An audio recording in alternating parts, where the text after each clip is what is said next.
We're going to go ahead and start with a mood board for your pop art shoe design. The mood board serves two purposes. One, it helps you as the artist to have a visual idea for things that can be included in your design. And two, it also can be presented to a client to give them a visual direction of where you want to go. You need to listen to their feedback and collaborate with them, because if you don't do that, you're going to be wasting time creating your design later. So the first thing we're going to want to do is kind of work backwards a little bit. We're going to be using images to help kind of dictate the rest of this. So you have a blank mood board that you've opened up in Canvas. You should be searching online for at least 3 images that you can use.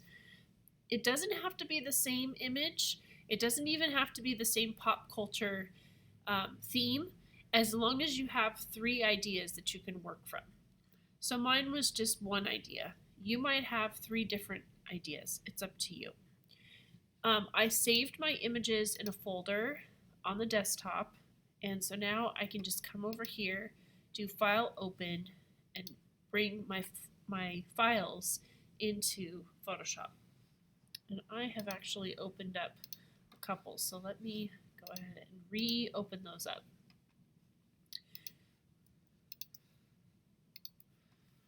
Alright, so I have 3 different ideas to work from. I'm going to pick these up and move them over, make sure they fit in there. If an image does that and doesn't work the way that it's supposed to, we can do File, Place Embedded, find the picture, place, move it over, click Return, and have it down on the artboard. Let's try one more time, picking this up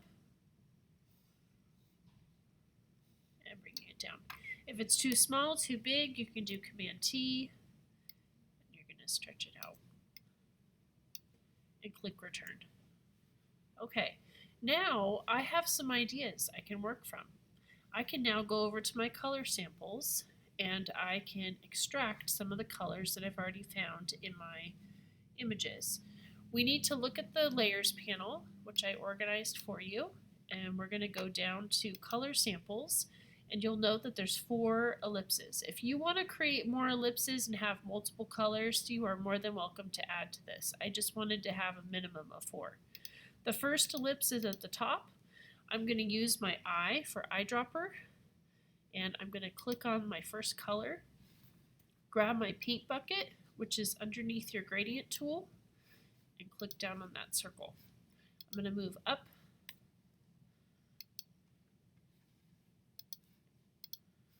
I'm changing layers every time I do this. And note I'm changing my color scheme differently than I had on my sample, but that's okay.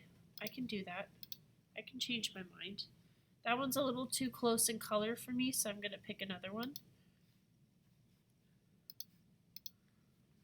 Okay. It doesn't mean that I'm restricted to only those 4 colors for my project. It's just a color scheme to kind of give me an idea of where I'm going.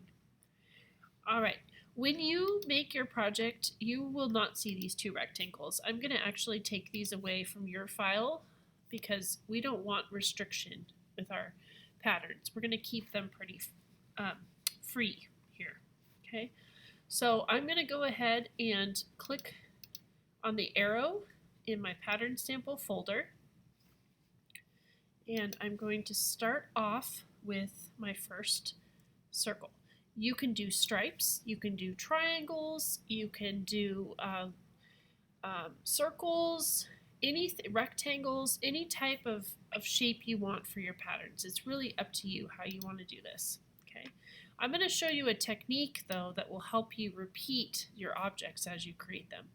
So you'll notice that because I hit the arrow, it has now jumped into that folder, and I'm going to hold my Option key and my Shift key. And I'm going to pay very close attention to the number that I'm getting. And I'm doing that because now I'm going to do the same thing, and I'm going to keep that same measurement across.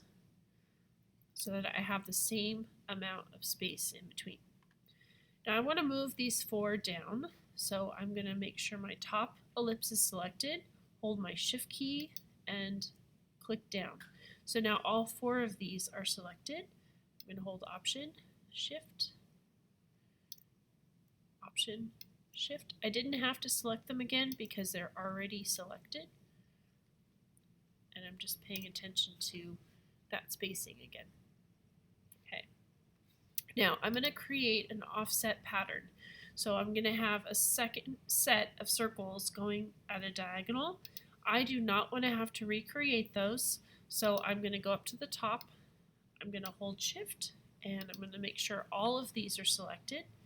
I'm now going to hold the Option key and not hold my Shift key so that they're not shifted over. I want to keep them at a diagonal, not straight. Okay. I am also going to change their color. So I'm going to, while they're selected, I'm going to grab my ellipse. I'm going to grab my fill up here, click on my color picker, and pick a new color.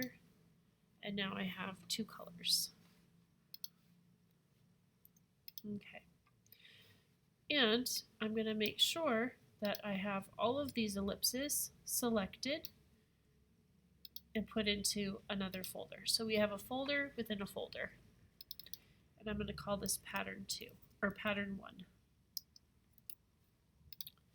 Okay, now from there I'm going to start a new pattern. For this one I did a little bit of clip masking. So I'm going to make my first circle.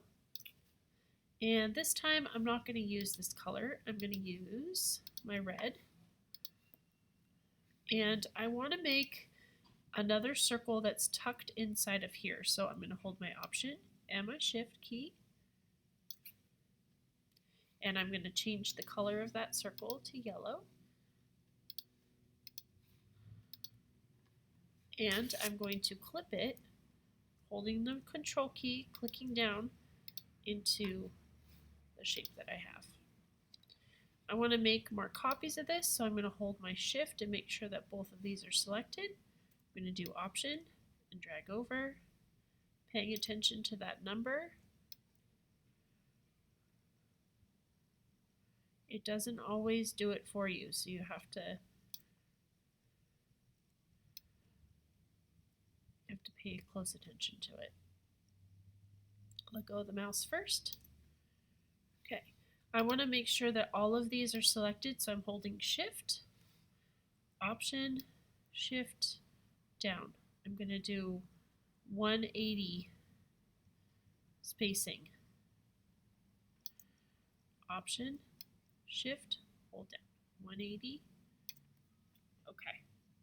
So you don't have to repeat it too many times. It just has to be repeated enough so that you know exactly how that pattern is going to work. And you can make adjustments to it as you go. Okay. All right, this is ready to turn in. I'm going to do File, Save As. Make sure it's saved on the computer. After I do that, I'm going to do File, Export, Export As.